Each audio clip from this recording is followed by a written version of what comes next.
नमस्कार साथियों, आपका फिर से स्वागत है किराडू क्लासेस के यूट्यूब ऑनलाइन प्लेटफॉर्म पर। मैं अजय कुमार, अध्यापक लेवल 2, आपका हार्दिक स्वागत करता हूं।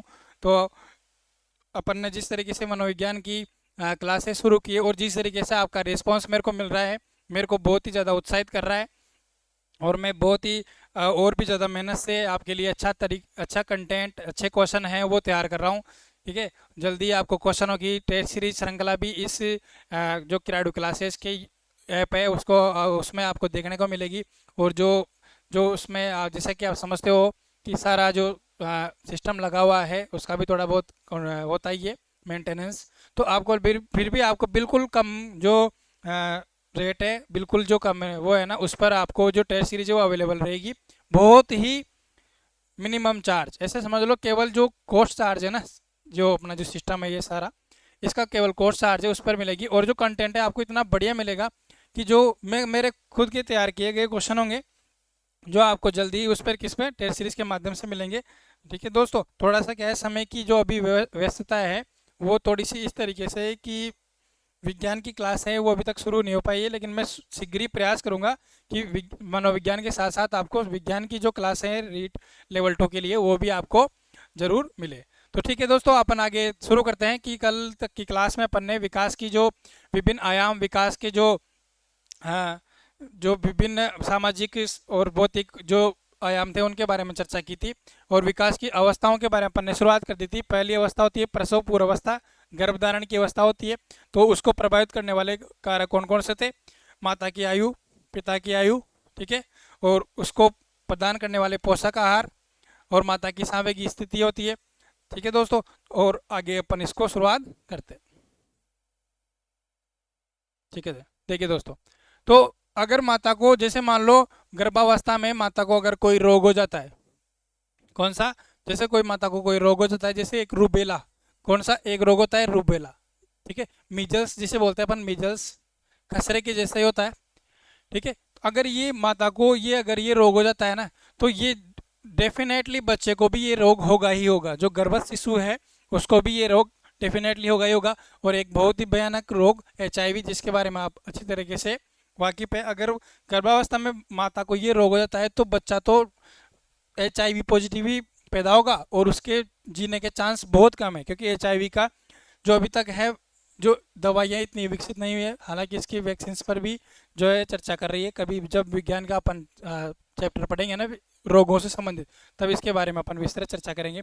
ठीक है, और दूसरा फैक्टर है पिता की आयु। ये तो बहुत अच्छा, बहुत ही ज़्यादा इंपॉर्टेंट फैक्टर है। ठीक है, आजकल क्या है, 35-36 साल की उम्र में जाके कोई भी जो माता पिता है वो बच्चे पैदा करने की सोचते हैं। अब 36 साल का पुरुष है कोई, ठीक है, तो उसका जो बॉडी स्ट्रक्चर है भाई, शरीर का जन्म, किसी भी बच्चे का जन्म तो बॉडी से ही होगा ना, शरीर से ही होगा। अब वो 36 साल का है, उसका जो स्ट्रक्चर है वो इस तरीके का है। उसका जैसे मान लो शुक्राणु, वो कितने जो होंगे, जो एक्टिव होंगे और कितने स्वस्थ होंगे 36 साल की उम्र में। सोच के देखिए, जब ये अधेड़ अवस्था हो जाती है, युवा अवस्था की अवस्था जा चुकी है, तो माता की आयु, पिता की आयु, ये भी क्या कहती है, बच्चे को विकास को प्रभावित करती है। ठीक है दोस्तों, उसके बाद एक बहुत ही इंपॉर्टेंट चीज़ है विरूप जनन तत्व। प्रसवावस्था में अपन देखते हैं विरूप जनन तत्व, इंग्लिश में बोलेंगे इनको टेरेटो जीन्स। क्या बोलेंगे? Terrano jeans. ठीक है दोस्तों, क्या बोलेंगे? टेरेटो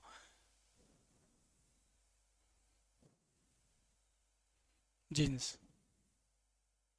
ठीक है, तो ये क्या होते हैं, जब आजकल क्या है, जो जब कोई भी स्त्री है गर्भावस्था धारण करती है, तो आजकल का जो माहौल है उसमें क्या है, नशे की प्रवृत्ति बहुत ज़्यादा बढ़ती जा रही है दोस्तों।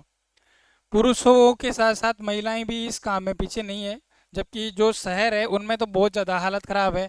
हर प्रकार का नशा है जो स्त्रियों और पुरुषों के द्वारा किया जा रहा है, जो कि अपने देश के भविष्य के लिए बहुत ज़्यादा हानिकारक है। ठीक है, आप हमेशा इस बात का ध्यान रखें कि आप नशा जैसी चीज़ों को त्यागें। तो देखिए, विरूप जनन क्या होते हैं, सीधा सीधा प्रश्न बनेगा यहाँ से, इसी लैंग्वेज में बनेगा। वे परिवेशीय कारक, वे परिवेशीय मतलब परिवेश से मतलब जो परिवेश में पाए जाते हैं, अनुवांशिक कारक नहीं है, ध्यान रखना। विरूप जनन तत्व है ना, वो कौन से कारक है? वातावरणीय कारक है, परिवेशीय है ना, न कि आनुवांशिक। तो वो वह परिवेशीय कारक जो सामान्य विकास से विचलन मतलब डाइवर्जन क्या उत्पन्न कर देते हैं? डाइवर्जन मतलब उसको भटका देते हैं विकास को, ठीक है, जो सामान्य विकास से विचलन उत्पन्न कर देते हैं और बच्चे में क्या उत्पन्न करते हैं, असामान्यताएं। क्या उत्पन्न करते हैं, असामान्यताएं, मतलब जो बच्चा है सामान्य रूप से पैदा नहीं होता है, हो सकता है उसके आगे जाके मृत्यु हो जाए। क्या हो जाए, मृत्यु भी। तो देखो विरूप जनन तत्व कौन कौन से हैं, पहले तो ये ध्यान रखेंगे आपकी ये वातावरणीय होते हैं, और इनमें देखो मादक तत्व इसमें सारे आ गए आपके, जो इस तरीके से आप सुनते होंगे, चरस, गांजा, अफीम, ठीक है, बहुत बेकार चीजें, कभी इनकी तरफ मत जाना आप। तो मादक तत्व है, शराब हो गई, ठीक है, तंबाकू हो गया, और जो एक्सरेज है ना ये भी विरूप जनन तत्व में आता है। क्यों, क्योंकि एक्सरेज का जो असर है ना वो गर्भ शिशु पे इस तरीके से होता है कि वो उसमें कैंसर तक भी उत्पन्न कर सकता है। तो अगर कैंसर उत्पन्न हो जाएगा तो बच्चे का विकास किस तरीके से होगा आप अच्छी तरीके से जान सकते हैं दोस्तों, ठीक है। और एक गैस होती है कार्बन मोनोऑक्साइड। कौन सी गैस, कार्बन मोनोऑक्साइड। अगर जो माता है उसके आसपास इस तरीके के, जैसे मान लो कोई फैक्ट्री है या कुछ जो इस तरह की कोई भी मान लो संरचना है कि वो क्या है, कार्बन मोनोऑक्साइड गैस को उत्पन्न कर रही है ना, तो बच्चे के विकास में बहुत ज़्यादा क्षीणता पाई जाएगी और बच्चे का विकास क्या है, प्रभावित होगा, असामान्य बच्चा पैदा होगा। हो सकता है वो मानसिक रूप से विकृत हो सकता है वो शारीरिक रूप से विकृत हो। आ रहा है समझ में, ठीक है। तो अपन इसके बाद थोड़ा ध्यान रखिएगा, आप ये परिभाषा को इम्पोर्टेंट है ना। आगे तो ये हो गई अपने विरूप जनन तत्व, ठीक है दोस्तों। तो अपन ने यहाँ तक किसके बारे में चर्चा की थी, प्रसव अवस्था की।